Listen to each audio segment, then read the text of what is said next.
j'ai fait toutes sortes de choses excitantes dans ma vie qui sont super le fun, puis c'est grâce aux Forces armées canadiennes. Mon nom, c'est caporal-chef retraité Francine Paquette. Je suis née le 24 juillet 1961 à Montréal. Je voulais échapper à la discipline très sévère de mon père. Je suis tombée dans les Forces armées canadiennes, qui est aussi strict que mon père, mais j'avais quand même une certaine liberté sur ma vie, une liberté décisionnelle. L'entraînement de base, c'était pas facile parce que j'étais pas une personne très active, mais je suis devenue quand même assez vite parce que physiquement, c'est très dur. J'ai joint les Forces canadiennes en 1978 en aviation royale. Au début, j'étais technicienne en moteur d'avion et j'ai recyclé comme commis à la paye. Le premier cours, c'est un cours de base. C'est sûr qu'on apprend la solde, OK? Comment travailler la solde. Ensuite, on va dans d'autres cours qui vont nous montrer d'autres aspects de la comptabilité. C'est des cours de comptabilité, dans le fond, mais qui sont prescrits pour les Forces armées canadiennes parce que le système que les Forces armées utilisent n'est pas nécessairement le même système dans le civil. C'est sûr que quand moi, je me suis enrôlée, on faisait tout à la main sur des... on appelait ça des feuilles de solde manuelles et à chaque 2 semaines, on passait au travers de toutes les feuilles de solde qu'on avait. On avait en général environ 400 membres que je m'occupais de la solde. Maintenant, informatisé, c'est comme les militaires sont devenus un numéro. Dans les forces, même si on est comptable, on est soldat avant tout. OK? Donc, il faut qu'on fasse notre devoir de soldat avant de faire les pays. J'ai passé 4 ans magnifiques en Europe. C'était la guerre froide dans ce temps-là. On suivait les Russes. Si les Russes bougeaient un petit peu, ben nous, les Canadiens, on bougeait. Mais pas juste nous, les Canadiens, les Américains bougeaient. Tout le monde, les Alliés, on bougeait tous ensemble. Souvent, ce qui arrivait, c'est que, ben, vu qu'on était déjà déployés ou prêts à déployer, ben, il y en a qui partaient en exercice. Pouf! Lorsqu'on reçoit l'appel, on a une demi-heure pour arriver à la base, complètement équipé, prêt à déployer. On ne sait jamais si c'est la vraie ou un exercice. On est toujours sur le qui-vive. Des fois, ça peut prendre 1 heure ou 2 ou 3 avant qu'on sache si c'est un exercice ou si c'est la vraie chose. Ça, c'était pas facile à vivre mentalement. On apprenait différents emplois. Moi, dans ce temps-là, j'étais une spécialiste du NBCW, le nucléaire, biologique, chimique, weapon, les armes nucléaires, chimiques, biologiques. Écoute, c'est stressant quand on apprend toutes ces choses-là. Puis j'ai des amis aujourd'hui qui rient de moi parce que j'ai... dans ma maison, j'ai un abri qui n'a pas de fenêtre, qui n'a pas rien, puis qui a de l'eau, puis de la bouffe. C'est un garde-robe où je sers des choses, OK, normalement. Excepté que parmi les choses qu'il y a de serré ici, il y a une boîte de survie avec mes sleeping bags au cas où qu'il arrive quelque chose, qu'on s'est pris. Au moins, bon, on a une place où se réfugier. OK? Ça ne veut pas dire qu'on va survivre longtemps, mais on a une petite place où se réfugier. C'est en 1997 que j'ai été déployé en Haïti de Ottawa. J'ai rejoint le 2e régiment de 22. Ils se sont rendus compte, une fois en terrain, qu'il leur manquait un employé, il leur manquait un commis. Donc, ils ont demandé à Ottawa d'envoyer un commis vite. Mais j'étais déjà qualifié, déjà entraîné. Donc, ils m'ont envoyé vite. Là, ça a pris comme 1 semaine, puis je partais. J'ai reçu l'offre et 1 semaine plus tard, j'étais parti. Ça a été difficile un petit peu sur ma famille. À l'époque, j'avais un enfant. Mais heureusement, ma mère demeurait chez moi. Donc, j'ai pu déployer quand même assez facilement. Ce qui a été dur pour ma fille à ce moment-là, c'est que son père était en Croatie. Au même temps où moi, j'ai déployé en Haïti. Ça faisait déjà 6 mois que son père était en Croatie, puis son père a passé 1 an là-bas.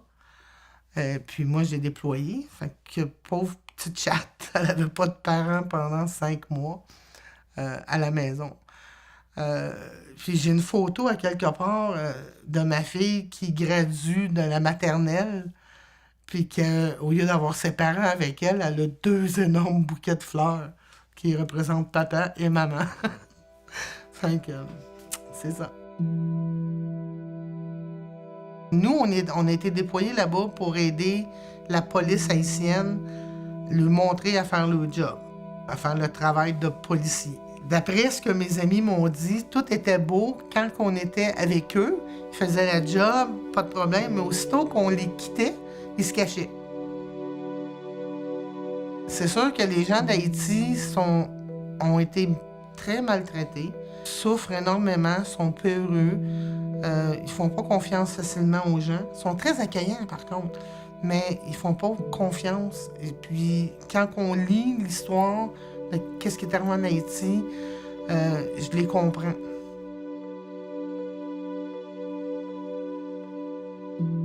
L'histoire fait qu'ils ont été dépouillés de leurs biens. Tous les gens qui vivaient à l'extérieur de Port-au-Prince ont été demandés de venir à Port-au-Prince par le gouvernement parce qu'il était pour leur donner des choses. Puis finalement, il les a carrément volés et laissés à eux-mêmes. Les gens vivent dans des boîtes de carton sur le bord de la plage. Okay? Et moi, j'ai été horrifiée quand j'ai vu ça la première fois. Nous, on a des bancs de neige de 6 pieds de haut. Eux, ils ont des bancs de poubelle de 6 pieds de haut. Les cochons se promènent là-dedans et ils mangent. Ça a été un vrai choc culturel. C'est sûr qu'avant de partir en mission avec les 22, ils m'ont dit « Ah non, non, t'enlèves ta montre, t'enlèves ta chaîne, t'enlèves ça, tu vas te les faire voler. » Mais je dis « Voyons donc, c'est après moi. » « Non, non, tu vas te les faire voler. » OK? Et c'est une réalité de la vie là-bas. Les gens volent, ils n'ont pas le choix. Pour manger, ils doivent voler parce qu'ils sont comme ça. Mon ami canadien, donne-moi de l'argent pour manger. Puis si on ne leur en donne pas, le père les frappe par après. Fait que j'ai trouvé ça vraiment... c'est pour ça que ça rouvre les yeux. On se rend compte qu'on est vraiment privilégié de vivre au Canada.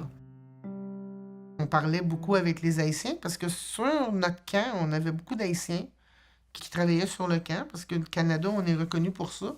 On engage localement. Fait que les femmes de ménage, c'était des femmes haïtiennes. À tous les dimanches, on avait un genre de marché aux puces. Toutes des Haïtiens qui venaient sur la base pour vendre le truc. On côtoyait les Haïtiens quand même assez régulièrement. Et puis, oui, l'adjudant travaillait avec un interprète, mais pas nous. Quand même, la langue haïtienne est quand même assez facile à apprendre. Je vous donne un exemple. Comment ça va? Ça se dit comment il est.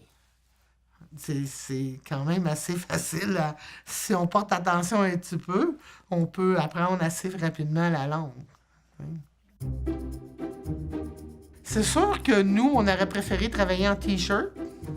L'adjudant-maître ne voulait pas. Donc, on travaillait full habit de combat. Écoute, moi, j'étais allé en été. Il faisait 42 degrés Celsius à l'ombre. OK? Donc, ceux qui travaillaient sur le tarmac à vider les avions quand les avions arrivaient, ils pouvaient faire du 48-49 degrés Celsius. C'était excessivement chaud. L'été, là-bas, c'est le temps des moissons. Fait que tous les soirs, à peu près à la même heure, on recevait une tonne d'eau. Fait qu'on marchait pendant 1 heure ou 2 ou 3 dans à peu près 1,5 pied, 2 pieds d'eau. Okay? Parce que le sol est tellement sec qu'il absorbe pas l'eau. Puis quand il y a de l'eau comme ça, les tarentules sortent. OK? Fait qu'il fallait jouer avec les tarentules un petit peu. Quand je suis revenu au Canada, c'est ma fille qui a vécu le choc culturel. Parce que là, je me suis rendu compte qu'au Canada, on est privilégié. On a tout ce qu'on veut. Et j'ai mis comme un peu les freins sur certaines choses dans la vie de ma fille. Parce que je me suis dit, t'en as trop. Tu sais pas c'est quoi la misère. Il serait peut-être temps que t'apprennes c'est quoi. C'est sûr que quand on passe plusieurs mois loin de la maison, c'est négatif. Nous, on est occupés à faire un travail. Notre famille s'ennuie. Le gros point négatif, c'est que les familles, c'est eux qui souffrent le plus. C'est eux les gens extraordinaires. Ça prend des gens formidables pour accompagner un militaire dans sa carrière. Okay? Parce que eux, même s'ils sont à la maison et qu'ils sont toujours dans la même routine, nous, on n'est pas là. Et quand on revient, on ne peut pas reprendre notre place immédiatement. Il faut tranquillement reprendre notre place. OK? Fait que c'est une adaptation constante pour la famille. Ce qu'on vit dans les forces armées, c'est pas pour tout le monde, là. C'est une vie merveilleuse, mais c'est pas facile. C'est pas facile physiquement, c'est pas facile mentalement, OK? Puis c'est pas facile sur nos proches. Moi, j'ai jamais vraiment parlé de ma carrière militaire à ma famille proche. Quand je vais en mission ou que je mets ça dans un petit tiroir et je me dis c'est pas ma réalité, c'est pas ma vie, je suis ici pour les aider. Donc, ça m'affecte pas trop. Ou je devrais dire, ça m'a pas trop affecté. Aujourd'hui, ça m'affecte un peu plus. Aujourd'hui, je vis, puis là, on parle de presque 20 ans plus tard, parce que j'ai pris ma retraite en 2001, mais présentement, je vis des émotions que j'ai jamais vécues avant. Présentement, je suis suivi par une personne pour apprendre à gérer ces émotions-là, parce que c'est des émotions que j'ai pas eues, et ça vient peut-être de mon service militaire. J'ai fait un rêve dernièrement où on était en guerre nucléaire. Fait que ça vient de l'Europe. Là. Probablement que j'ai rêvé un snowball. Mais c'est des choses, c'est normal. Là. Ça vient de nous reprendre à un moment donné, puis c'est normal. Comment tu t'es réhabitué à la vie au Canada après ta mission? Je suis pas encore habitué.